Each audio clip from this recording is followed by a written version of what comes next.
안녕하세요. 저는 유니콘 멘토 서울대학교 농경기사학부 김민우 멘토라고 합니다. 반갑습니다. 지금부터 저와 함께 농경기사학부에 대한 학과 정보를 탐색해 보도록 하겠습니다. 유니콘 멘토 멘토링이 앞으로 여러분의 진학을 결정함에 있어서 많은 도움이 되기를 희망합니다. 감사합니다. 저는 지금 서울대학교 농경재사학부 2학년에 재학 중인 20학번 김민우라고 하는데요. 저희 학부 농경재사학부는 이제 말 그대로 세 가지 정도로 나눠서 볼 수 있어요. 농업하고 경제하고 사회. 그래서 저희는 이 농업, 경제, 사회라는 세 가지 분야에 대해서 배우는 곳이라고 생각을 해주시면 될 것 같아요. 근데 그 중에서도 가장 이제 핵심이 되는 단어는 경제인데요. 그래서 저희는 경제를 베이스로 하는데 그 경제를 농업 분야랑 사회 분야에 접목시켜가지고 농업과 관련된 경제랑 사회와 관련된 경제, 사회와 관련된 경제라고 하면 약간 여러분들이 생소하실 수도 있을 것 같은데 뭐 지역 개발이라든지 아니면은 뭐 지역의 발전을 이루는 거에 대한 이제 경제적인 관점에서 분석을 한다라고 생각을 해주시면 좋을 것 같아요. 일단 저희 농경재사학부 하면은 이제 대부분의 많은 친구분들이 이제 경제학부랑 무엇이 다르냐라고 생각을 해주실 것 같아요. 그래서 일단 그 부분에 대해서 간략하게 얘기를 하고 농경재사학부만에 배우는 것들을 얘기를 하면 좋을 것 같은데요. 일단 농경재사학부는 미국에 있는 대학에서는 농경재사학부라고 부르지 않고 Applied Economics, 그러니까 응용경제학이라고 불러요. 그래가지고 경제를 약간 응용해서 배운다라는 느낌인데, 일단 그런 응용경제를 하려면은 여러분들은 경제에 대해서 어느 정도 알고 있어야겠죠? 그래가지고 저희 농경재사학부도 2학년 때까지는 그 경제학부랑 동일한 이제 교과 편람대로 그대로 이제 수업을 진행해요. 그래가지고 뭐 경제원론 1이라고 하고 경제원론 2라고 하는 그러한 경제의 기본적인 대학교 1학년 수준의 과목들을 1학년 때 배우고요. 그 다음에 2학년 때 이제 미시경제 이론, 거시경제 이론이라 해가지고 1학년 때 배웠던 걸 조금 더 심화해서 배우는 내용이 있는데요. 그래서 여기까지는 이제 경제학부랑 내용이 이제 똑같다라고 생각을 해주시면 될 것 같고, 그 뒤로 이제 2학년 2학기 때부터 그리고 그 4학년 때까지의 이제 전공 과목들이 추가로 열리는 게 있는데, 거기서부터 이제 농경재사학부만의 이제 과목들이 있다라고 생각을 해주시면 될 것 같아요.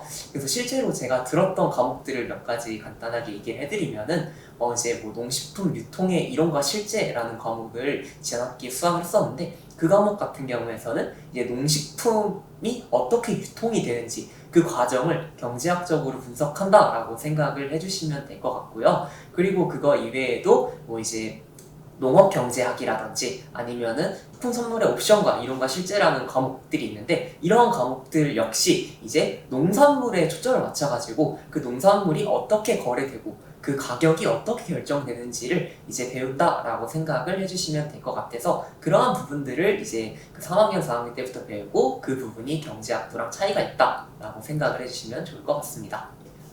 그래가지고 저희 농경재사학부가 크게 두 가지 전공으로 나눠지는데, 농업자원경제학 전공이랑 지역정보 전공으로 이제 2학년 때 나눠지게 돼요. 근데 이제 농업자원경제학 전공은 이제 아까 제가 얘기했던 농경제 쪽에 이제 되게 큰 영향을 받는 이제 농업 경제에 대한 좀 심화된 내용을 배우는 전공이다라고 생각을 해주시면 될 것 같고, 지역정보 전공은 제가 아까 얘기했던 농경재사학부에서의 사회 쪽, 그러니까 이제 지역 개발 쪽으로 조금 더 치우쳐서 나아간다라고 생각을 해주시면 될 것 같고, 이제 저희 동기끼리도 자주 얘기하는데, 농업자원경제학은 경제를 배우는 느낌이라면은 지역정보 전공은 경제 전공 안에 들어가 있는 건 맞지만 조금 경제보다는 어떻게 보면 경영과 조금 더 관련이 있다라고 얘기를 많이 해요.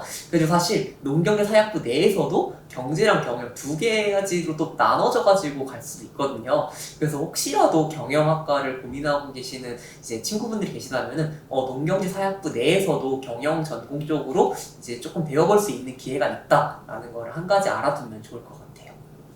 우선 뉴스 신문에 나와 있는데, 사실 저희 농경재사학부가 취업률이 뭐 100%다라고 하면서 취업률에 대해서 굉장히 높은 편에 속한다라고 했는데, 사실 저도 처음에 그걸 듣고 이게 과연 맞을까? 하고 이제 교수님께 찾아가서 한번 여쭤봤더니 교수님께서도 그게 맞다라고 얘기를 해주시면서, 일단 농경재사학부라는 그 학과 자체가 우리 우리나라에 몇 개 없기도 하고 그거 자체가 굉장히 메리트가 있다라고 얘기를 해주셔가지고 웬만하게 다 취업은 한다라고 얘기를 해주셨어요. 그래서 이제 제가 거기서 그걸 듣고 조금 더 궁금해져가지고 그러면 저게 좀 어떠한 분야로 나아가냐라고 얘기를 드려봤더니 이제 교수님께서 크게 한 3가지 정도로 나눠서 갈 수 있다라고 얘기를 해주셨거든요. 첫 번째는 이제 농경제서약부니까 농업과 관련된 이제 여러 분야로 진출을 해요. 그래서 우리가 흔히 알고 있는 농협 있잖아요. 그래서 농협에 주로 이제 선배님들이 자주 가신다고 하시더라고요. 그래서 농업 쪽을 하면은 농협을 주로 가시고요. 두 번째는 그래도 제가 아까 전 질문에서도 말씀드렸지만 경제를 배운다고 했잖아요. 그래서 경제학부가 가는 이제 여러 금융기관들 있잖아요. 그래서 그런 금융기관들 뭐 은행 아니면은 뭐 금융공기업 이런 데도 많이 진학을 한다라고 얘기를 해주셨어요. 그리고 이제 3번째는 이제 조금 그런 일반적인 그런 회사를 다니는 느낌이 아니라 연구를 뭔가 내가 학문을 더 배워보고 싶다라고 하시는 분들이 가는 곳이 있는데요. 그래서 약간 연구원으로 이제 뭐 대학원을 진학하시는 분들도 있고 아니면은 이제 크레이라고 해가지고 저기 나주에 한국농촌경제연구원이라는 곳이 있거든요. 그래서 거기 가가지고 농업과 관련된 되게 여러 가지 논문을 작성하고 연구를 하는 그러한 직업을 가지고 있다라고 얘기를 해줬어요. 그래가지고 그렇게 3가지 정도의 진로를 갖고 이제 진로로 나눠진다라고 생각을 하시면 좋을 것 같아요. 우선 사실 저는 이제 자사고를 나왔거든요. 그래서 이제 자사고 입학할 때부터로 돌아가서 얘기를 하는 게 좋을 것 같은데요. 그래서 이제 자사고를 준비하는 중3 때 이제 고등학교 입학을 준비하면서 이제 나는 대학교를 어디를 목표로 해야겠다라는 생각을 한번 해봤게 됐던 것 같아요. 그래서 일단 제가 자사고에 입학하는 과정에서 중3 때 다른 친구들에 비해서 좀 많은 노력을 했다라고 생각을 하거든요. 왜냐하면은 이제 사실 그 중3 시기면은 제가 사실 그 비평준화 지역을 나와가지고 이제 중학교 성적이 고등학교에 반영이 되는 그런 지역을 나와가지고 중학교 그 내신 공부하는 것도 솔직히 충분히 좀 약간 긴장감을 갖고 노력을 많이 하고 했었는데 그거 이외에 자기소개서, 면접 준비와 같이 이제 되게 여러 가지 활동을 했어야 됐기 때문에 정말 뭐 몸이 2개라도 부족한 그런 상황이었던 것 같아요. 그래서 그때 그렇게 열심히 공부를 하고 뭔가 노력을 하는 제 자신을 보면서 나는 이제 그래도 목표는 이제 우리나라의 최고 대학인 서울대학교에 가야겠다라는 생각을 했던 것 같아요. 그래서 그때부터 어떻게 보면 서울대라는 목표를 잡게 됐던 것 같고요. 그리고 이제 사실 저희 어머니랑 아버지가 2분 다 은행원이셨어요. 그래서 제가 어릴 때부터 되게 경제에 관심이 많았었는데 그래가지고 어쩔 수 없이 그냥 저는 경제학부를 이제 가고 싶다라는 생각을 했었던 것 같고 그래가지고 실제로 자사고 입학하는 그 자기소개서 쓸 때에도 저는 서울대학교 경제학부에 가고 싶습니다 라고 이렇게 말을 적었던 것 같아요. 그러고 이제 제가 면접도 보고 자기소개서 다 쓰고 해가지고 결국 자사고에 최종 합격을 했고 그래서 이제 자사고에서의 3년 활동을 시작하게 됐는데 사실 제가 그 막 서울로 뭐 중학교 때 학원을 다니고 뭐 우리 흔히 여러분들이 뭐 잘 아는 그런 지역들 있잖아요. 뭐 대치동이라든지 뭐 목동이라든지 이런 지역들의 친구들을 한 번도 만나본 적도 없었고 이제 그런 친구들과의 경쟁을 해본 적도 없었는데 제가 자사고에 딱 입학하고 나니까 이제 그 입학한 친구들의 거의 절반 이상이 다 그런 지역에서 공부를 해왔던 친구들이더라고요. 그래서 제가 일단 거기 딱 처음에 들어갔을 때 목표는 그 서울대학교 경제학부를 갖고 딱 들어가서 첫 번째 이제 모의고사를 봤어요. 3월 모의고사를 봤는데 제가 성적이 그렇게 나쁜 편은 아니었거든요.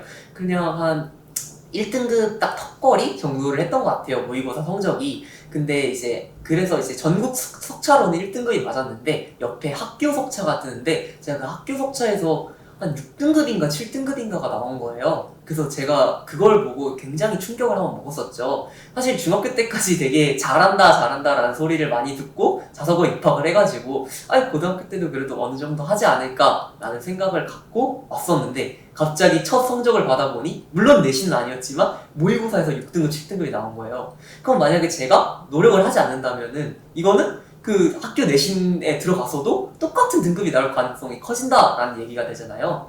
그래서 그때 한번 좀 되게 머리에 뭔가 큰 걸 얻어맞은 것 같은 느낌이 들어가지고 그때부터 정말 공부를 열심히 했던 것 같아요.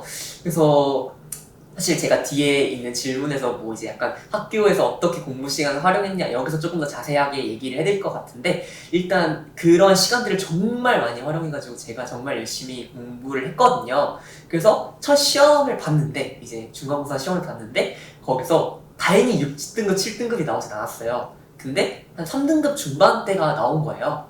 근데 사실 저희 학교가 조금 이제 대학을 잘 보내는 학교로 이제 나와 있어가지고 3등급 정도 되면은 서울대학교 학과를 지원을 해볼 수 있다, 이렇게 이제 선생님께서 상담을 하면서 얘기를 해주시더라고요.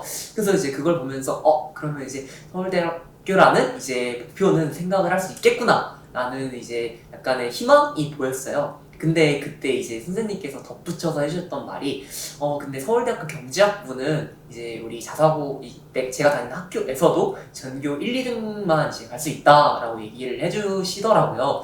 그래서 이제 제가 거기서 그러면 경제학부는 조금 힘들 것 같네요 라고 이제 얘기를 했더니, 이제 선생님께서도 맞다라고 얘기를 해주셔가지고 이제 그때부터 정말 고민을 많이 했죠. 제가 정말 그 첫 시험 때 정말 거의 모든 걸 쏟아붓듯이 하면서 이것보다는 더 열심히 할 수 없을 것 같다 라는 생각을 하고 정말 그 성적을 받고도 만족을 했었는데, 그 성적으로 제가 그 중학교 때 희망했던 그 목표를 갈 수가 없다라는 그런 현실을 맞이했을 때, 거기서 좀 그쵸, 어떻게 보면 좀 슬픔과 이제 안타까움이 좀 있긴 했는데, 근데 거기서 이제 제가 목표라는 걸 수정하기를 했던 것 같아요. 사실 어쩔 수 없는 거죠. 이게 내가 이 목표를 달성할 수 있는 그 노력을 더 할 수 없는 상황인데, 그래서 이제 그러면은 뭔가 다른 차선책이 있을 수 있을까라는 걸 봤는데, 경제를 배울 수 있는 곳이 서울대학교에서 한 군데가 더 있더라고요. 그게 바로 지금 제가 진학한 서울대학교 농경제사학부라는 곳이었는데, 거기서도 이제 경제를 배우는데, 아까 제가 전에 학과 소개에서도 얘기했지만 농업과 관련된 경제를 배운다라는 얘기가 나온 거예요. 그래서 제가 사실 그때까지만 하더라도 농업에 대해서 그렇게 큰 관심이 있었던 건 아니었는데, 근데 이제 그때 마침 되게 FTA 관련해가지고 좀 논란도 많았었고 약간 농산물 가격과 관련된 뉴스들이 되게 쏟아져 나오는 시기였거든요. 그래서 그걸 보면서 근데 농업과 관련된 경제도 앞으로 생각보다 비전이 있을 것 같다라는 생각이 들었던 거예요.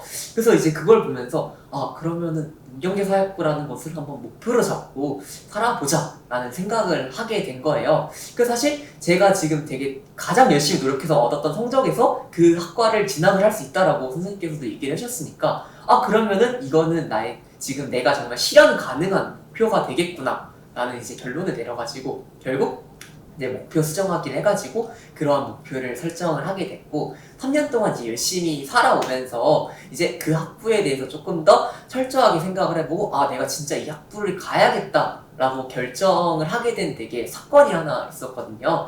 제가 이제 고3 때 이제 경제 과목을 배우다가 이제 선물 옵션이라고 하는 파생상품에 대해서 배우는 기회가 있었어요. 그래서 제가 그걸 배우면서 선생님께서 설명해 주시는 게 그러한 파생상품은 가격 변동에 대한 위험을 이제 제거시켜 줄 때 사용하는 이제 하나의 이제 상품이다 라고 얘기를 해주셨는데, 근데 제가 그 아까 말씀드렸지만 그 1학년 때 농경사학부를 결정하게 된 이유 중 하나가 그 농산물의 가격 변동에 대한 되게 큰 뉴스가 많이 나왔다고 했잖아요. 그래서 제가 그걸 보고 딱 생각했던 게, 그러면은 나는 한국의 농산물에 대한 이런 파생 상품을 만들어가지고 농민들이 이런 농산물 가격 변동으로 인해 가지고 생길 수 있는 위험을 이제 해결해 줄 수 있는 그러한 사람이 될 수 있지 않을까라는 생각을 하게 되면서, 그러면 이러한 사람이 되려면은 농경사학부가 정말 좋은 기회가 될 수 있지 않을까라고 생각을 하게 됐고, 그래서 이제 그러한 내용을 사실 제가 면접에 가서도 얘기를 했어요.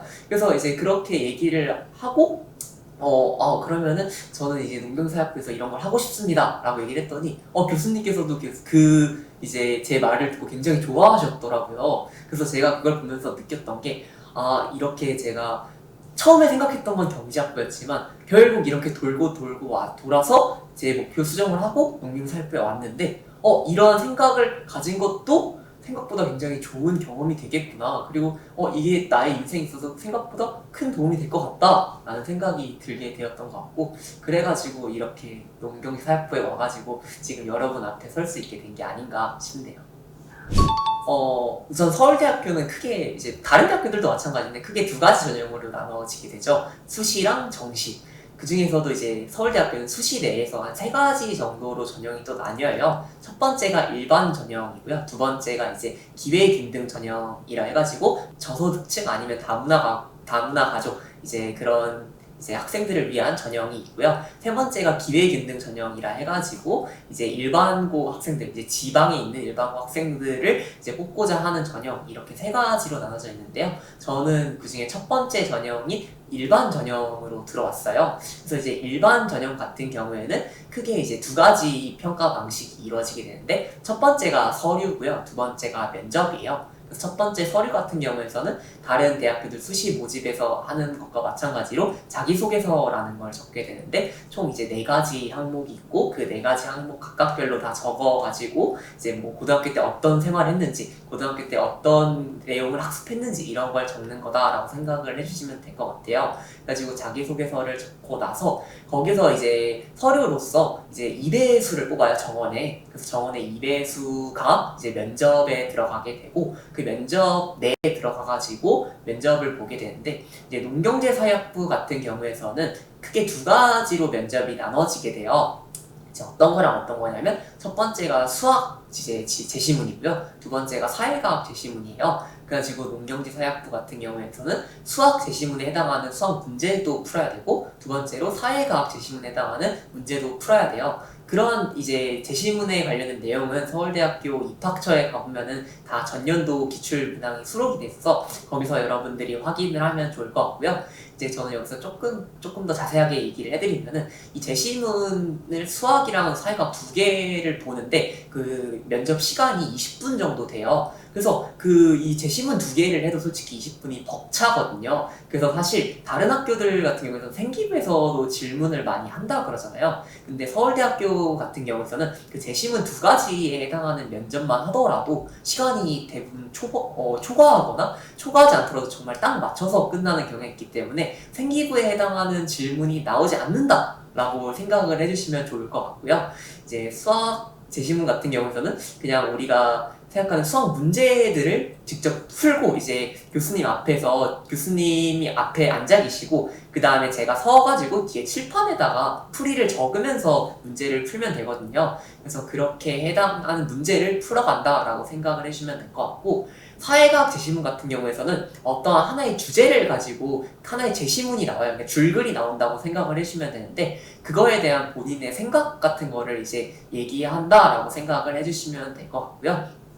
이제 사회과학 제시문 같은 경우에서는 저의 약간 팁 같은 게 하나 있는데, 어떤 게 있냐면은 이제 사회과학 제시문에 어떠한 제시문이 나온다고 하더라도 결국에는 그 제시문 자체를 해석하는 능력도 면접에서 하나의 평가 요소이긴 하지만, 저는 그것보다 더 중요한 게 그걸 어떻게 내 것으로 소화하느냐가 더 중요하다고 생각을 해요. 그래가지고 약간 그 제시문을 봤을 때 나의 어떠한 경험과 연결시킬 수 있겠다 라는 걸 한 가지 좀 생각을 해가지고 거기서 넣어주면 정말 좋을 것 같다라는 생각이 들거든요. 그래서 사실 저도 약간 2년 전이라서 막 정확하게 기억은 나지 않지만, 제가 아마 봤던 제시문이 조금 사람의 심리와 관련된 그러한 제시문이 나왔던 걸로 기억을 해요. 그래서 저는 그거를 제 이제 생기부에 행동경제학적인 내용이 좀 있었거든요. 그래서 그 행동경제학이라는 분야랑 그 제시문을 연결시켜서 설명을 했더니 그 부분에 대해서도 교수님께서 좀 좋아하셨던 것 같고, 그런 부분에서 좀 좋은 평가를 얻지 않았나 라는 생각이 들어가지고 그러한 팁도 한 가지 얘기를 해드려봤어요. 네. 우선 제 공부 방법을 말씀드리기 전에 한 가지 먼저 말씀을 드리고 싶은 게 하나 있는데요.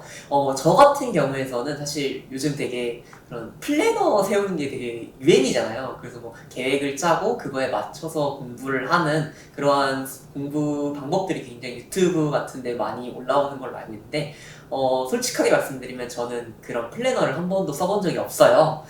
사실 저는 어떤 생각을 갖고 있었냐면요. 플래너를 작성하는 것도 굉장히 좋은 방법이라고 생각을 해요. 왜냐하면은 내가 오늘 어떤 공부를 할 것을 계획하고 그거에 맞춰서 딱 그 실행했을 때 그 계획에 맞춰가지고 공부를 꾸준히 할 수 있다라는 게 굉장히 큰 장점이라고 생각을 했는데, 고등학교 때 저는 그런 걸 쓸 여유가 없었다고 생각을 해요.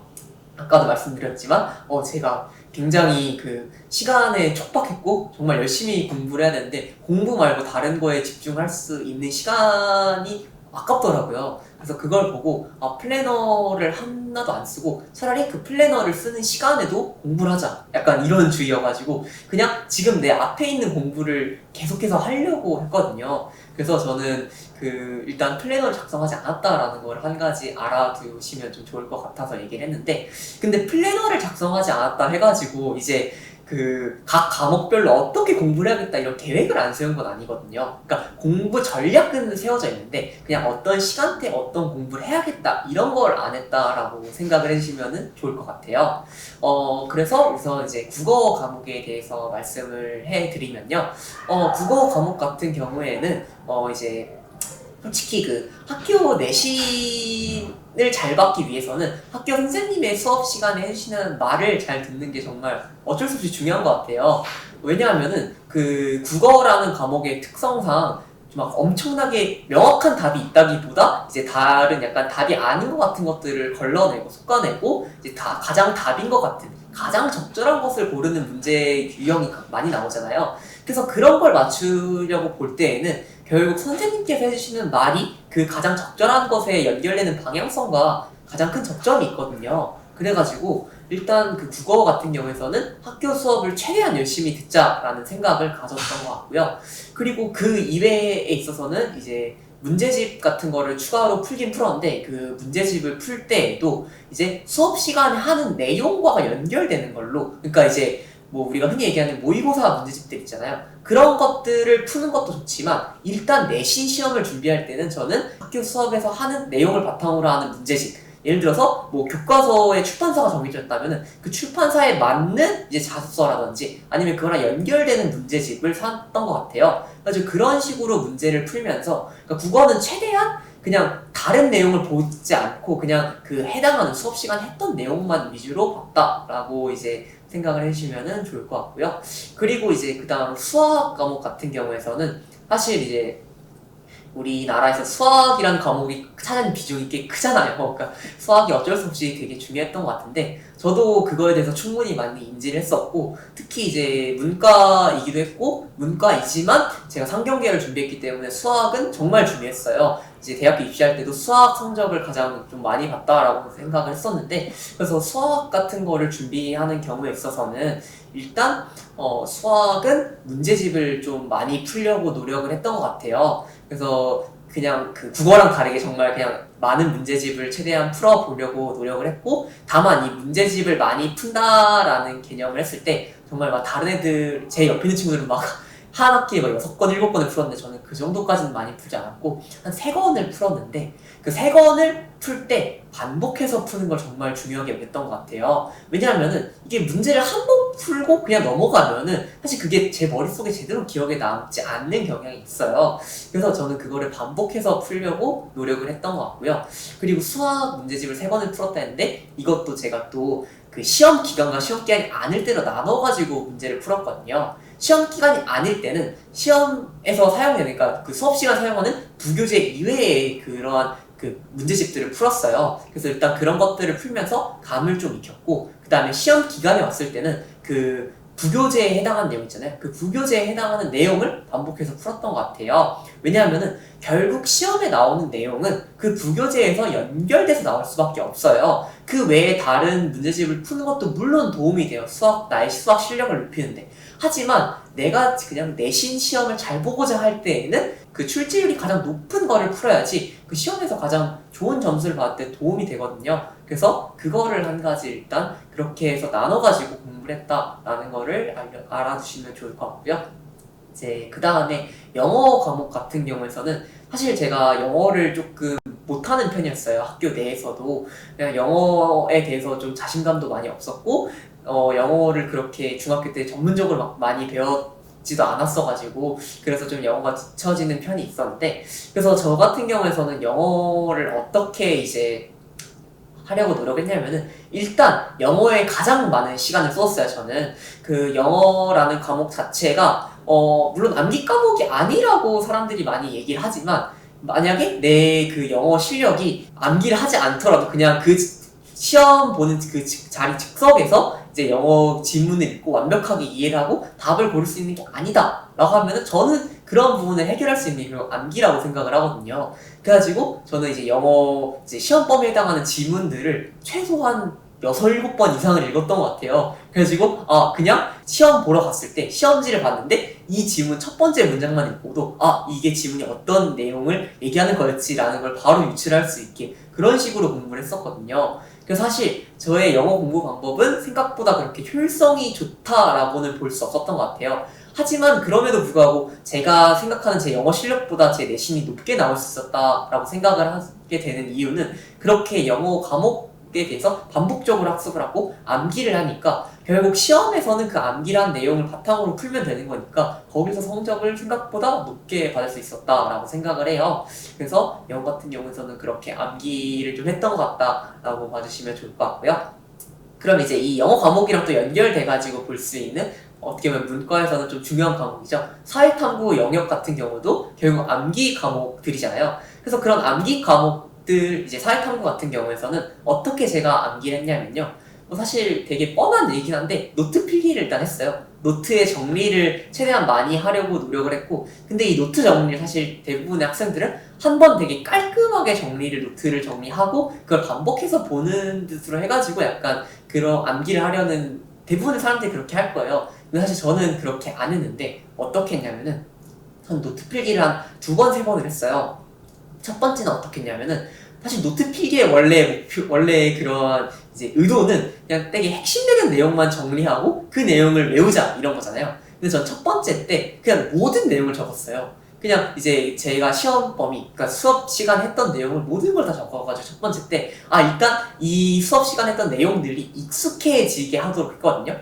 결국 저는 암기를 할 때 가장 좋은 방법은 그냥 무턱대고 외우는 게 아니라 한 번 익숙해지고 나서 외우는 거라고 생각을 해요. 그렇게 했을 때 암기를 할 때 효율성이 훨씬 더 극대화된다라고 생각을 하거든요. 그래서 첫 번째 때 그렇게 모든 내용을 다 정리를 해가지고 적어놔요. 그리고 두 번째 노트 필기를 이제 다른 학생들이 첫 번째 노트 필기 때 하는 것처럼 이제 중요한 내용을 정리를 하는 거죠.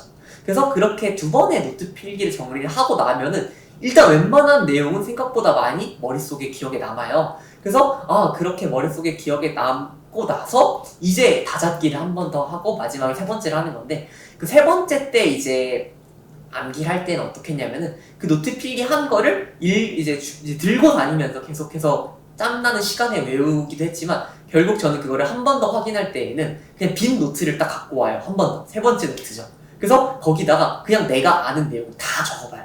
그래가지고 내가 이 내용을 했을 때 이거는 이렇게 연결고리가 있었지. 그러니까 뭐 예를 들어서 단원명 1단원은 이런 단원이었지 하면은 1-1단원은 이런 제목이었지, 1-2단원은 이런 제목이었지, 이런 식으로 하면서 연결고리를 연결시켜 가면서 계속해서 쭉 적어보고 그걸 다 적고 나서 두 번째 필기했던 거랑 비교를 해봐요. 그러고 내가 이 내용은 기억을 못했었네? 하면 그 내용을 다른 색깔 펜으로 적고 이런 식으로 해가지고 이제 암기를 했던 것 같아요. 그래서 그런 식으로 암기를 저는 좀 암기 자체에 시간을 많이 썼다기보다 필기하는데 정말 많은 시간을 써가지고 암기를 했다라고 생각을 해주시면 좋을 것 같고요.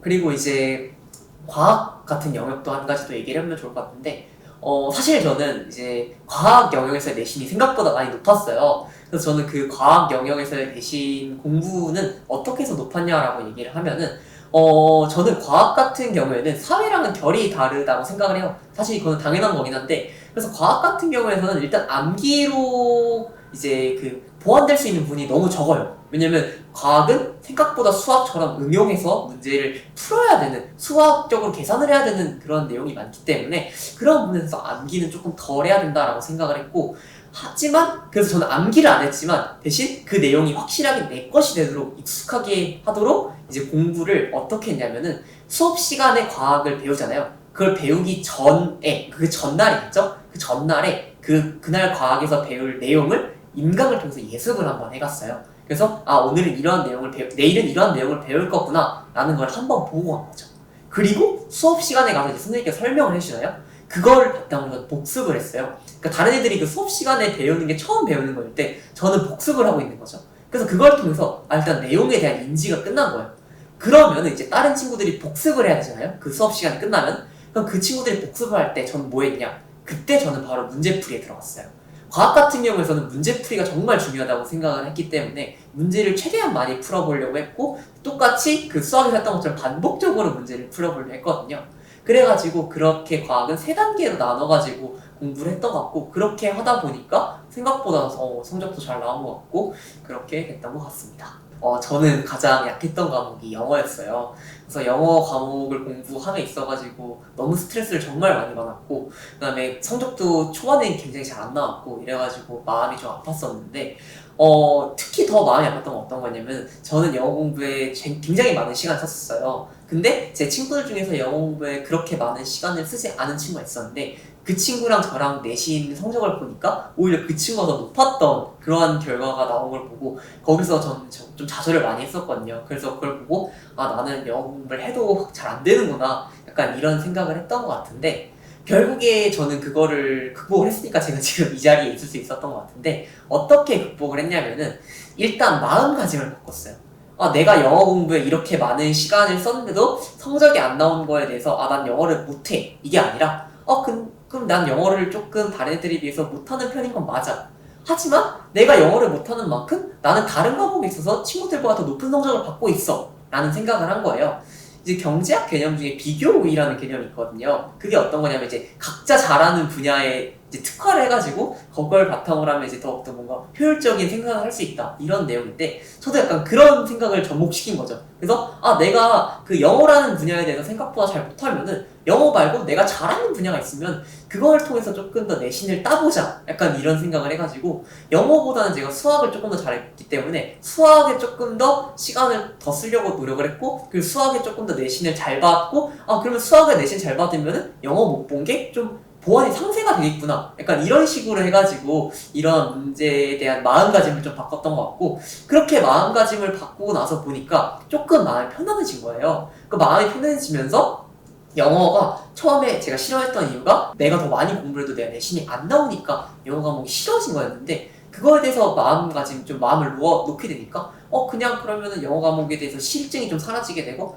그냥 영어는 해야 하는 거구나, 약간 영어는 대학을 가려면 그냥 해야지, 약간 이런 생각을 갖고 영어 공부를 하게 되니까 오히려 효율성은 조금 더 높아졌어요, 그 당시에. 그러니까 싫어하면서 공부하면 솔직히 효율이 안 나오잖아요. 그래서 그거에 비해서 효율이 좀 높아졌다 라고 생각을 하게 되고, 또 하나의 장점이었던 건 어떤 거냐면은, 이제 제가 영어를 못하니까 그 영어 못하는 거를 친구한테 도움을 요청해가지고 친구랑 같이 공부를 한 거예요. 그러니까 저는 수학을 잘하니까 친구한테 수학에 대해서 도움을 주고, 친구는 영어를 잘하니까 친구한테 저는 영어에 도움을 받고, 이런 식으로 서로 윈윈할 수 있는 그러한 식의 공부를 하니까 그런 부분도 하나의 되게 큰 좋은 장점이 되었던 것 같아요. 그래가지고 결국 그런 식으로 해가지고 제가 약간 영어에 대해서 공포증이라고 해야 될까요? 약간 그런 게 1학년 초반에 좀 있었는데, 점점 학년이 올라갈수록 그것에 대해서 극복을 했고, 그걸 따라 자연스럽게 영어 내신도 좀 올라갔던 것 같아요. 우선 그 농경예사학부 뿐만 아니라 그냥 상경 계열에 있는 모든 그 학과들 같은 경우에서는 그 가장 중점적으로 공부를 해야 될 과목들이, 그쵸, 수학이겠죠. 그래서 수학을 되게 열심히 하는 게 중요하고, 그리고 이제 고등학교별로 차이가 있겠지만 경제를 배우는 학교 같은 경우에서는 경제 과목을 진짜 잘해야겠죠. 그래가지고 수학하고 경제, 이 두 가지 부분에 대해서 좀 학습을 열심히 해야 되고, 그 부분 두 개에서 내신을 좀 잘 따면은 그런 부분이 좀 유리할 수 있지 않을까라고 생각을 해요. 그리고 사실 내신도 내신이지만 저는 좀 내신 외에서도 조금 그 농경사학부에 포커스를 맞추려고 좀 힘을 실었던 게 있는데, 어떤 게 있었냐면은 바로 수행평가예요. 수행평가에 해당하는 내용을 이제 선생님께서 그 세부 능력 및 특기 사항에 적어 주실 수 있는데, 거기서 저는 어떻게 했냐면은 수학 과목에서 경제 과목이랑 연결시켜서 수행평가를 진행을 했었어요. 그래서 이제 수학에서 수학 과목에서 미적분과 관련된 내용으로 수행평가를 해보라 라고 선생님께서 얘기를 해주셨는데, 그러니까 미적분을 실생활에 사용하는 어떠한 예시라도 좋다, 그걸 가지고 너가 수행평가 어떠한 이제 보고서 같은 걸 작성해봐라, 이렇게 얘기를 해주신 거예요. 근데 이제 경제학 개념 중에 한계라는 개념이 있거든요. 근데 그 한계라는 개념이 미적분에서의 미분 개념하고 또 동의를 해요. 그래가지고 그 두 개를 연결시켜가지고 제가 보고서를 작성하고 선생님께 저 이거 작성했으니까 이렇게 생기면 좀 넣어주세요, 이런 식으로 했고, 선생님께서도 그걸 넣어주셨거든요. 그래서 약간 그런 것처럼 이제 수학 과목이지만 경제 과목을 접목시켜서 넣을 수 있는 그리고 또 오히려 경제 과목에 가서는 수학이랑 연결시켜가지고 수행평가를 하는, 이제 제가 경제 과목에서 했던 수행평가를 하나 예시를 들면은, 경제 과목에서 이제 그 우리나라 거시 경제 쪽 변수들에 대해서 얘기를 좀 해봤는데, 그런 거시 경제학적인 변수들을 통계 분석을 진행을 했었어요. 그래서 그 통계 분석을 수학에서 배웠던 내용을 접목시켜가지고 이걸 바탕으로 또 수행평가를 해봤습니다, 이렇게 해가지고 그 내용도 또 경제에 해당하는 세부 능력에 들어가 있거든요. 그래서 약간 그런 것처럼 저는 수행평가 내에서 최대한 많은 쪽에 경제 내용을 넣으면은 그게 한 가지 또 좋은 팁이 될 수 있을 거라고 생각을 해요. 그래서 그런 활동을 좀 해보는 게 좋겠다라고 생각을 하고, 그리고 사실 제가 방금 수학이랑 경제만 예시를 들었는데 그거 외에 다른 과목에도 또 접목을 충분히 시킬 수 있거든요. 그래서 이런 식으로 정말 내가 이 경제라는 분야에 관심이 있다, 이쪽으로 가고 싶다라고 생각을 하시면은 그거를 다른 어떤 과목이라도 좋아요, 최대한 연결시켜보면은 그게 정말 이 딱 그 면접관이나 뭐 교수님께서 생기부를 딱 봤을 때 이 학생은 누가 봐도 경제를 하고 싶어서 왔겠네? 약간 이게 보일 수 있거든요. 그래서 그게 한 가지 굉장히 좀 큰 도움이 될 수 있지 않을까라고 생각이 들고요.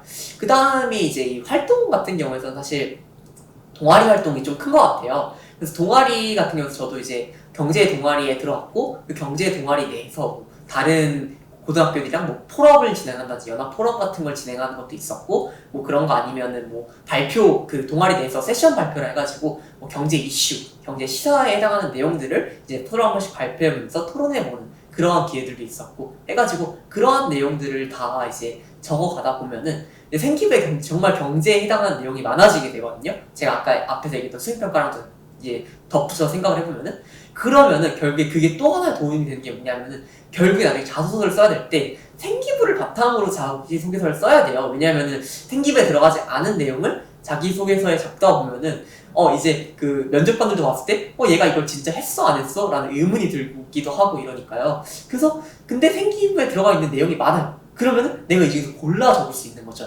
그래서 아무것도 없거나 별로 없어가지고 결국 있는 거를 쥐어 짜내가지고 적은 자기소개서랑 진짜 너무 많아가지고 그냥 골라서 적어낸 자기소개서랑 이 두 개의 컬을 비교해봤을 때 이게 확실히 내용이 많은 걸 적었을 때 그 자기소개서가 훨씬 더 풍성해 보이고 내용도 좋아 보이거든요. 그래서 약간 그런 거를 좀 해보면 좋을 것 같다라는 생각이 들어요. 그래서 사실 학생 여러분들한테 하면은 크게 기간을 세 가지로 나눠볼 수 있을 것 같아요. 방학 기간, 그리고 그냥 학교 생활 기간, 그리고 시험 기간, 이렇게 세 가지로 나눌 수 있을 것 같은데, 우선 첫 번째 방학 기간에 대해서 얘기를 해보면요. 방학 기간 같은 경우에서는 저는 그냥 딱 컨셉을 잡았어요. 어떻게 잡았냐면은 다음 학기에 해당하는 과목들에 대해서 미리 준비를 해볼 수 있는 시간, 약간 탐색전 그런 느낌이다라고 보면 좋을 것 같거든요. 그래서 다음 학기에 들을 과목들에 대해서 미리 좀 공부를 하는 시간을 가졌던 것 같아요. 그래서 이제 수학 같은 경우에서는 그 다음 학기에 있는 해당하는 내용들에 대한 개념들을 한번 이제 공부를 해보는 거고, 뭐 인강을 듣는다든지 뭐 학원을 간다든지 이런 식으로 해가지고 공부를 해볼 수 있을 것 같고, 그 외에 다른 뭐 이제 국어, 영어 같은 경우에서는 이제 사실 그 다음 학기에 과목명은 정해져 있어도 사실 국어, 영어는 그 선생님들별로 되게 편차가 크기 때문에 그 과목들 자체는 저는 그냥 어떤 내용을 할 것 같다라고 예상을 하고 공부를 했다기보다는 그 탐색 기간, 방학 기간 동안에는 그냥 국어, 영어 자체 실력을 키우려고 노력을 했던 것 같아요. 그래서 자체 실력을 키우려면 사실 모의고사 공부가 정말 가장 큰 도움이 되거든요. 그래서 국어, 영어 같은 경우에서는 방학 때 모의고사를 좀 많이 풀어보면서 감을 좀 익히고 좀 실력을 키우려고 했다라고 생각을 해주시면 될 것 같고, 그리고 그 외에 사실 사회랑 과학에 해당하는 부분 같은 경우에는 사실 굳이 공부를 하지 않았어요. 사실 저도 그 고등학교 생활을 해봐서 알기 때문에 여러분들의 방학이 생각보다 많이 짧다는 것도 다 알아요. 그리고 방학 때 솔직히 그 학기 중에 못 놀았던 놀기도 좀 해야 되고 휴식도 취해야 되는데, 그거 하면서 국영수까지 챙기는데 그거 외에 다른 과목까지 챙긴다? 라는 건 솔직히 불가능에 가깝다라고 생각을 하거든요. 그래서 사실 저는 그 외의 과목들에 대해서는 굳이 그렇게 그 방학 중에 투자를 하지 않고, 대신 그 투자하는 거를 그 학기 중에 조금 더 열심히 투자를 해가지고 공부를 했던 것 같아요. 그래서 방학 중에는 그냥 국영수 위주로 좀 탐색전의 느낌으로 공부를 했다라고 생각을 해주시면 될 것 같고요. 그리고 그 다음에 이제 학기가 됐을 때는요, 저는 학기 중에는 어떤 목표를 갖고 했냐면은 시험 기간에 좀 널널하게 살 수 있는 그러한 생활을 해보자, 약간 이런 목표로 삼았어요.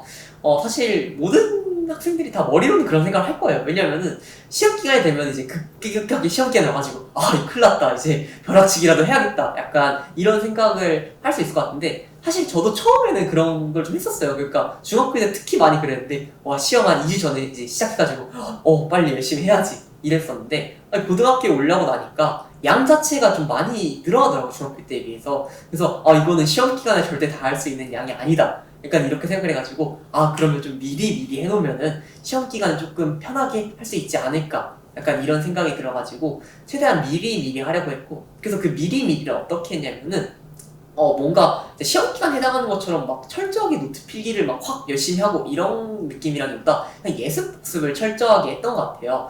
그냥 나중에 시험 기간에 공부를 진행할 때 내가 이 내용을 그래도 나 이거 좀 알고 있는 것 같아 약간 이런 생각이 들 정도로 그래서 그 정도를 위해서는 예습 복습을 조금씩 해줘야 되거든요. 그래서 그 예습 복습을 좀 위주로 해줬던 것 같다라고 보시면 될 것 같고 그리고 사실 그 예습 복습을 하려면은 생각보다 시험 기간이 아닌 학교 생활 중에도 좀 시간을 좀 빼야 되는 경향이 있거든요. 그래서 저는 그런 시간을 어디서 주로 뺐냐면은 이동 시간을 좀 많이 뺐던 것 같아요. 그래서 왔다 갔다 하는 이동 시간에 틈틈이 그냥 손에 뭘 들고 공부를 한다든지 손에다가 이제 영어 같은 경우는 영어 단어장이라든지 아니면은 사회나 과학 같은 경우는 그 문제집 같은 거 하면 같이 주는 쪽집게 해가지고 간단하게 주는 요약본 같은 거 있잖아요. 그런 거 반복해서 본다든지 이런 식으로 해가지고 좀 예습 복습을 했던 것 같고요.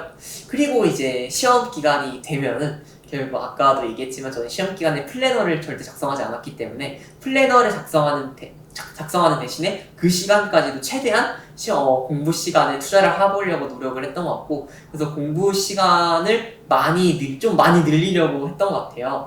근데 이제 공부 시간을 늘리는 것도 중요하지만 결국 그 시험 기간에 저는 승패를 가름하는 한 가지 또 중요한 척도가 공부의 효율성이라고 생각을 하거든요. 그래서 그 효율성을 높이기 위해서 좀 장소 선택을 좀 철저하게 했던 것 같아요. 그래서 저희 학교 같은 경우에서는 이제 도서관에서도 공부할 수 있었고 면학실에서도 공부를 할 수 있었고 이렇게 되게 여러 가지 이제 장소들이 제공이 됐었는데 그 중에서 저한테 가장 잘 맞는 장소를 이제 선택을 했었고 근데 그 장소를 선택할 때 그냥 나한테 잘 맞는 게 아니라 내가 어떠한 과목을 공부할 때 어디가 장소가 잘 맞는지 이런 거 과목이랑 아니면 내가 지금 노트북이 필요하다든지 필요하지 않을 때 이런 상황을 다 분류를 해가지고 그 상황에 따라서 장소를 선택을 했거든요.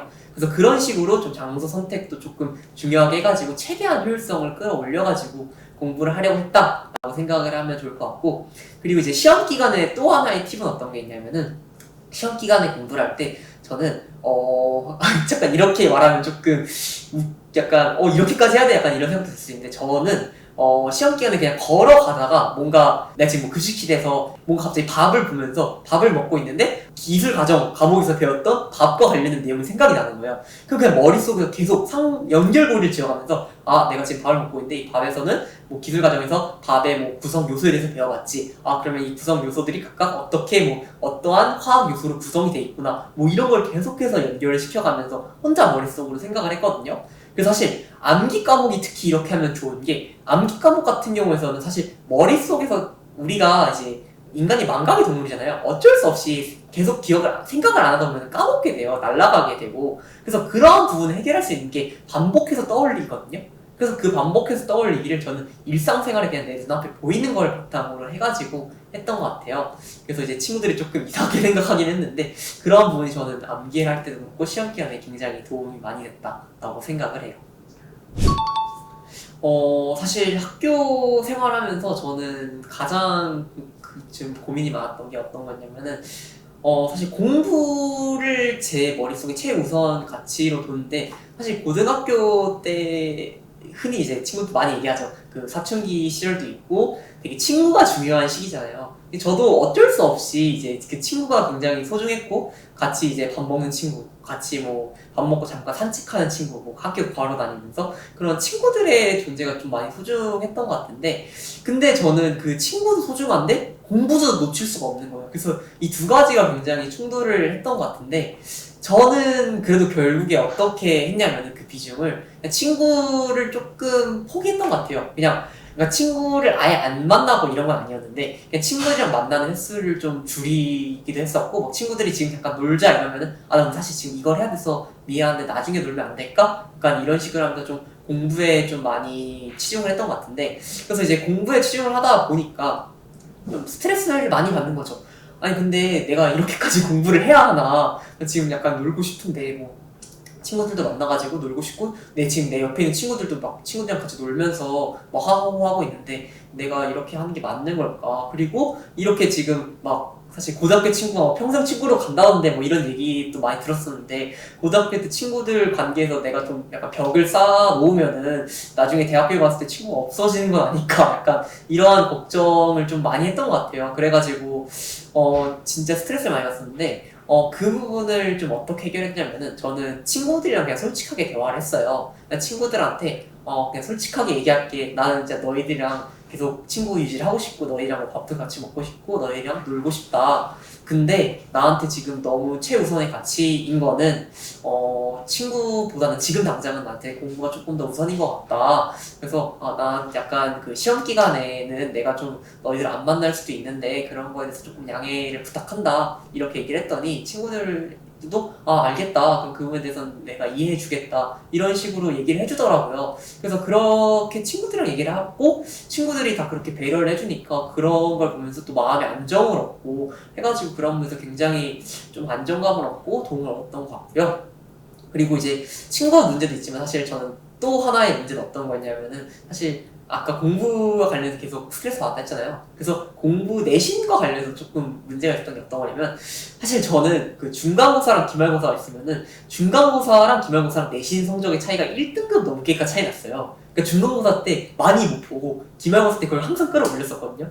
근데 이제 결국에 제가 졸업할 때까지 계속 그렇게 중간과 기말에서 계속 올려가지고 결국 최종은 좀 좋게 나오는 이런 식의 결과가 나와가지고 지금 얘기해보면은 뭐 좋긴 하지만 중간고사 기간 때만 되면 그것 때문에 정말 스트레스를 많이 받았어요. 그럼 또 이번 딱 중간고사 봤을 때 또 이번 중간고사는 또 낮겠구나 약간 이런 생각했고 중간고사가 낮으니까 기말고사는 또 엄청 올려야겠네? 이거에 대한 부담감도 느끼고 이걸 좀 많이 했던 것 같은데 그래서 저는 그러한 부분들에 대해서는 어떻게 해결했냐면은 그냥 마인드 컨트롤을 잘 했던 것 같아요. 그냥 중간고사를 못 보면은 못 볼 수도 있지. 그러면 기말 때 내가 늘 그랬던 것처럼 기말 때 올리면 되지 않을까? 약간 이 생각을 하기도 했고 그리고 이제 중간고사 전에 저도 이제 중간고사를 또 못 볼 것 같다라는 떨림이 올 때도 중간고사 못 봐도 돼. 기말고사 계속 잘 볼 수 있어. 이런 생각을 했던 것 같고 그리고 기말고사 직전이 됐을 때도 이제 되게 부담이 많이 되잖아요. 기말고사 잘 봐야 되니까. 근데 그때에도 그냥 자기 체면을 계속 걸었죠. 너 늘 잘 봤잖아. 기말고사 너 기말고사에 강하잖아. 이렇게 하면서 그럼 기말고사 당연히 오를 거야. 약간 이런 식으로 하면서 되게 마인드 컨트롤 하면서 해결을 했던 것 같아요. 사실 이렇게 말하면 좀 웃길 수 있는데 저는 제 합격 통보를 제가 가장 먼저 보지 못했어요. 그러니까 흔히 뭐 스포 당했다고 하죠. 저는 스포를 당했거든요. 이제 저희 서울대가 이제 합격 발표가 그 원래 정해진 날짜가 있는데 그것보다 하루 일찍 발표하는 약간 관례가 있어요. 그래가지고 저도 그거에 대한 얘기는 들었는데 에이 또 설마 진짜 할까 약간 이런 반신반의한 상태가 있기도 했고 발표한다고 공지된 하루 전날이 되자 좀 약간 마음이 싱숭생숭하더라고요. 그래서 집 안에만 있기엔 좀 그렇가지고 그냥 친구를 불러가지고 친구랑 같이 PC방에 갔어요. 그래서 그냥 거기서 게임하면서 그냥 놀자 약간 지금 잡생각 좀 버리자 약간 이렇게 있었다가 계속 게임을 하고 있는데 갑자기 전화가 오는 거예요. 그래서 전화를 보니까 엄마한테 전화가 온 거예요. 그래서 엄마 전화를 받았더니 갑자기 엄마가 엄청 막 기뻐하시면서 민우야 축하해 이렇게 막 얘기를 해주시는 거예요. 사실 근데 저는 몰랐죠. 왜냐면 그냥 PC방에서 게임하고 있는데 갑자기 축하한다 그래가지고 설마 나왔나? 약간 이 생각이 들어가지고 엄마 혹시 나왔어요? 이러니까 엄마가 나왔어 붙었다 이렇게 얘기를 해주시는 거예요. 그래서 그걸 듣고 나서 진짜? 약간 순간 약간 좀 되게 신기하고 내가 됐네? 약간 이거에 대해서 막 기쁘기도 하고 했는데 사실 그 순간에 제가 좀 게임에 집중을 하고 있어가지고 정신이 없어가지고 약간 그렇게 기뻐하지 않았어요. 그래서 엄마한테 사실 붙었어요? 알겠어요. 근데 지금 제가 게임하고 있어서 끊을게요 이러고 끊고 그냥 그 게임을 했어요. 그리고 옆에 친구한테 야 나 붙었대 이러니까 그 친구가 갑자기 놀라가지고 야 너 붙었어? 야 축하한다 이랬는데 너 근데 왜 게임 계속하고 있어? 이러는 거예요. 그래서 저는 그냥 뭐 그냥 이 게임 끝나고 보지 약간 이랬던 것 같아요. 그래서 게임 딱 끝나고 이제 딱 진짜 합격 그 조회창에 들어가 보니까 합격을 한 거예요. 그래서 제가 그걸 보고 오 약간 대박이네 약간 이런 생각을 했는데, 제가 직접 본 게 아니라 어머님은 전화를 받았잖아요, 엄마한테. 그래서 약간 스포를 당하니까 뭔가 그렇게 막 기쁘다가 확 올라오지 않는 거예요. 그냥 그렇구나 다행이네 약간 이런 생각이 들더라고요. 그래서 그냥 그날은 그냥 그렇게 무덤덤하게 넘어갔던 것 같아요. 그냥 뭐 다른 막 엄청 기쁘다 이런 건 아니고 그냥 자기 전에 누웠는데 그냥 약간 웃음처럼 나오고 그냥 기쁘고 약간 이랬던 것 같은데, 약간 그 실감이 안 났던 것 같아요, 그 하루 동안. 그리고 그 다음 날이 돼서 딱 일어났는데 일어난 순간에 갑자기 너무 기쁜 거예요. 뭔가 행복하고. 그래서 나 진짜 이제 서울대 학생이 되는구나, 그거에 대해서 너무 행복했고, 아까도 얘기했지만 제가 중학교 때부터 어떻게 보면 생각해놓은 목표였는데 그 목표를 이룬 거니까 약간 그 어떻게 보면 제가 그 20년 동안, 그러니까 19년 동안 그 이뤘던 그 목표 중에 가장 큰 목표를 이룬 게 아닐까라는 생각이 들면서 거기서 정말 그때부터 행복했었는데, 사실 그 제 스스로도 행복했지만 진짜 행복했던 건 어떤 거냐면 저희 엄마랑 아빠가 정말 기뻐하셨을 때가 너무 행복한 거예요.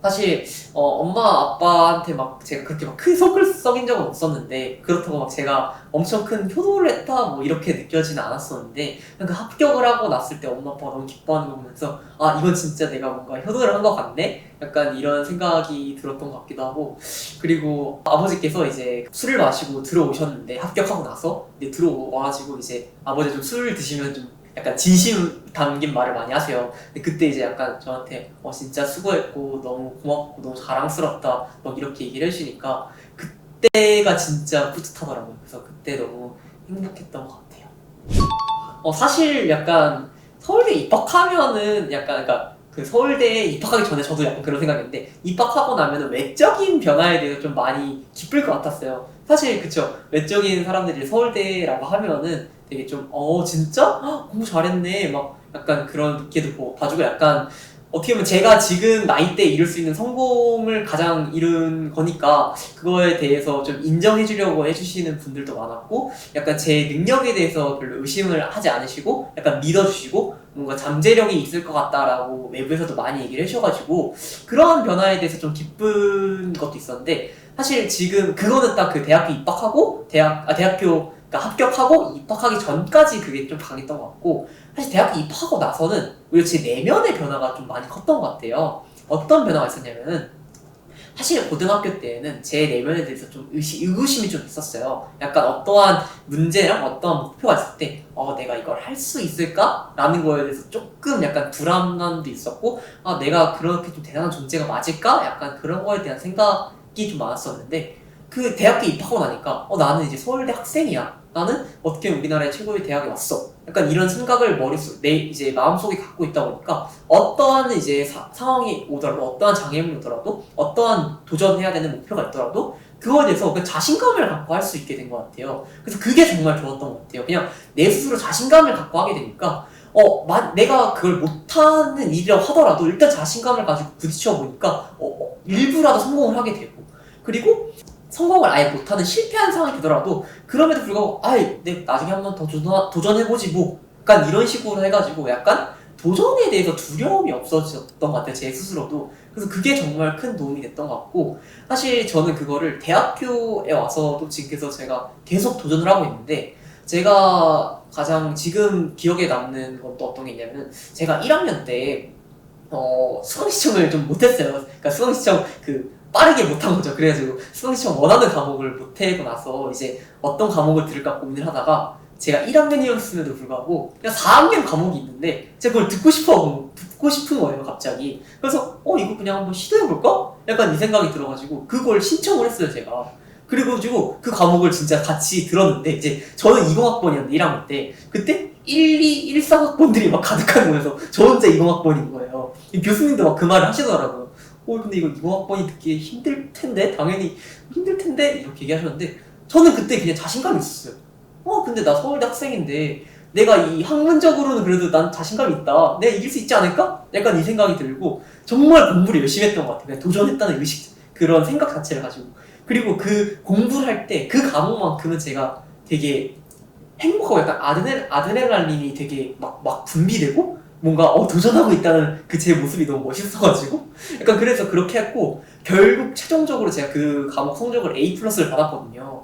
그 선배들이 있는 사이에서. 그리고 교수님이 갑자기 저를 따로 부르셨어요. 그래서 너 진짜 대단하다. 이제 사실 그 교수님께서 얘기하셨는데 그 과목에 A 플러스를 딱 2명만 주셨는데 제가 거기에 들어간 거예요. 그래서 그걸 듣고 정말 도전을 했다라는 것 자체에 대해서도, 도전을 하는 그 시도 자체에서도 제가 두려움이 없다는 것에서도 너무 좋았는데, 그렇게 좋은 성적을 얻으니까 거기서도 더 좋았던 것 같고, 그래서 저도 지금 그건 1학년 2학기 때 이랬는데 지금도 계속해서 저는 계속 도전을 하고 있거든요. 그냥 내가 그 힘들어도 좋으니까 계속 도전해가지고 제 한계점이 어딜까라는 거에 대해서 계속해서 확인을 해보고 있는데, 그런 마음가짐을 가질 수 있었던 게 진짜 좋은 것 같아요. 그래서 제가 코로나 학번이다 보니까 진짜 정말 모든 게 차단이 되고 제가 고등학교 때 생각했던 대학 생활을 일단 입학하고 나서 초반에는 정말 못했어요. 그쵸?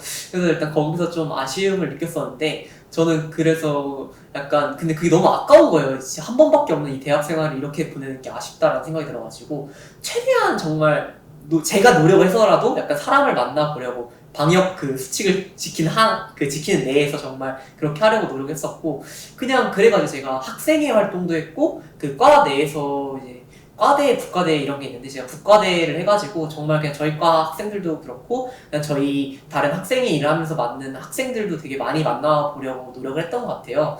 그래서 그렇게 사람들을 만나는 그런 기회를 좀 제가 스스로 찾아가지고 많이 했던 것 같은데, 그게 정말 좋았던 것 같아요.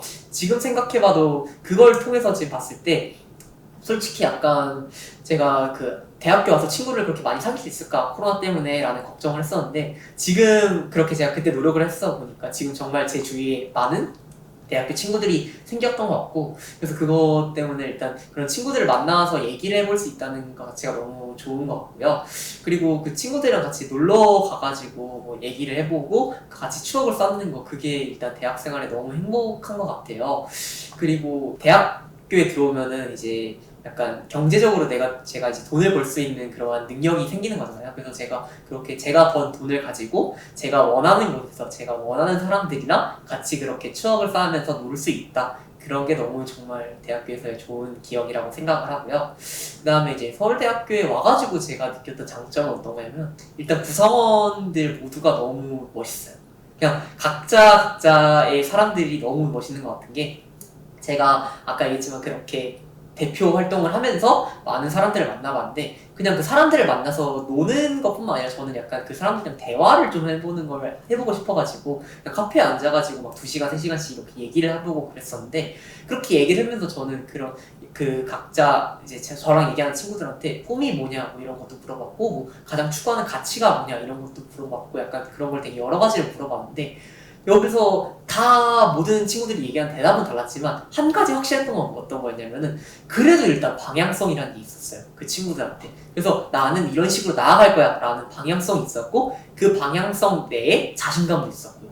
그래서 그 자신감을 가지고 방향성을 가진 친구들이랑 얘기를 하는 걸 보니까 뭔가 저 역시 같이 그때 옆에서 의지가 상승하고 저도 뭔가 더 잘 될 것 같고, 약간 그런 생각이 들었던 게 너무 좋았던 것 같고요. 그리고 이제 저희 과 내에서도 과 친구들하고 그렇게 얘기하면서 또 비전에 대해서도 많이 얘기를 해보는 것도 좋았던 것 같지만, 저는 특히 좋았던 게 저희 과 한 학번 선배 중에서 이제 선배가 한 분 계시는데, 그분이랑 제가 어쩌하다 보니까 얘기를 해볼 수 있는 기회가 있었는데, 어떤 거에 대해서 얘기했었냐면, 그때 제가 이제 경제학에 대해서는 그래도 좀 배우고 있는 상황이었으니까, 그래서 경제라는 거에 대해서 그래도 어느 정도 할 수 있을 것 같다라고 생각을 했는데, 그 형이랑 저랑 경제를 왜 배워야 되는가에 대해서 한번 토론을 해본 적이 있어요. 그래서 그 토론을 했는데, 그 토론을 하는 과정에서 그 형이 머릿속에 갖고 있는 게 정말 진지하고 머릿속에 정말 많은 생각을 갖고 있는데, 그 생각을 저한테 전달해주는 과정에서 제가 그거를 내용을 들으면서 정말 많은 충격을 받았거든요. 이 형은 정말 많은 생각을 갖고 있고, 이런 생각은 나도 가지고 있으면 좀 좋겠네? 약간 이런 느낌을 많이 받은 거예요. 그래서 그때 진짜 약간 우리 과에 오길 너무 잘했다는 생각이 들었던 게, 선배도 그렇고 동기도 그렇고 얘기를 해보면서 내가 얻어갈 수 있는 게 너무 많았다. 이게 정말 저의 약간 제가 여기 온 거에 대한 너무 좋은 점이라고 생각해요.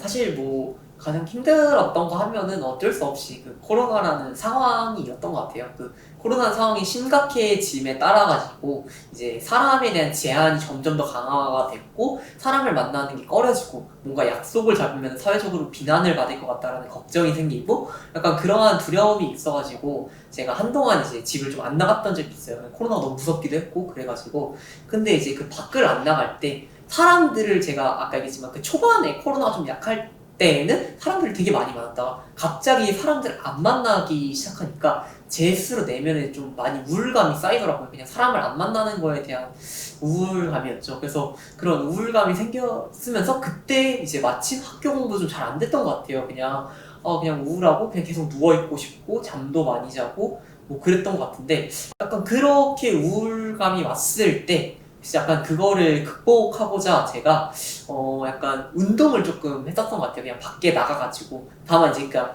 친구들을 만나서 약속을 하는 게 아니라 그냥 제가 혼자 스스로 나가가지고 그냥 그런 밖에 공기를 마시고 바깥에 대해서 약간 바깥에 나가가지고 좀 기분 전환도 하고 약간 그런 게 한 가지 해결 방법이 됐던 것 같고 그리고 또 다른 한 가지 해결 방법은 어떤 거였냐면은 그렇게 우울감이 들 때 저 스스로 좀 생각을 많이 했던 것 같아요. 사실 고등학교 때까지만 하더라도 결국 이제 목표라는 게 대학교 입학이라는 거잖아요. 그래서 그것만을 위해서 공부만 하면 되는 존재니까 사실 그런 생각을 해볼 겨를이 없었는데 대학교에 오고 코로나가 터지니까 시간이 남으니까 내 스스로 약간 차분하게 명상을 하면서 내 앞으로 내가 어떻게 살아가야 될지에 대해서 생각을 해볼 수 있는 기회가 이제 생긴 거니까 그때 저 스스로 좀 많은 생각을 해봤던 것 같아요. 그러니까 진로는 어떻게 계획을 해보는 게 좋을까라든지 앞으로 난 어떻게 살아가는 게 좋을까, 뭐 인간관계는 어떻게 가져가는 게 좋을까 이런 걸 좀 생각을 많이 해봤던 것 같은데 그런 생각을 하면서 보니까 결국 좀 마인드 컨트롤도 되면서 해결이 됐던 것 같아요.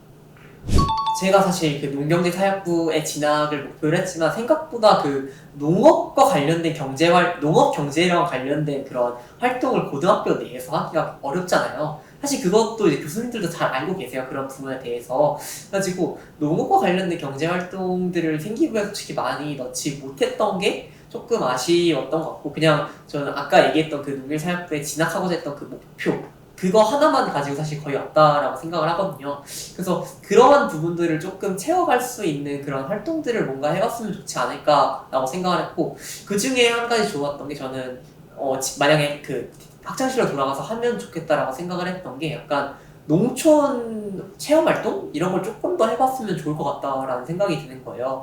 왜냐면 사실 지금 대학교에 와서 농업과 관련된 경제학들을 배우지만 생각보다 이런 농업 경제학 관련된 활동들이 좀 그 이론적인 부분이 강하거든요. 사실 근데 제가 이론적인 부분들을 이렇게 학습을 하는데 이게 실제로 어떻게 이루어지는지에 대해서 약간 머릿속에서 그려지지가 잘 안 된 거예요. 근데 약간 저랑 같이 온 동기들 보면은 약간 그런 농업 활동들을 해봤던 친구들 보면은 약간 그런 걸 봤을 때 되게 자신있게 다 얘기를 하고 이건 이런 얘기야. 그렇게 얘기를 해주더라고요. 약간 그래서 그런 걸 보면서 조금 농업과 관련된 활동들을 그냥 생김에 들어가든 안 들어가든 상관없이 그냥 그런 걸 조금 하고 오면은 도움이 되지 않을까라는 생각이 들어요.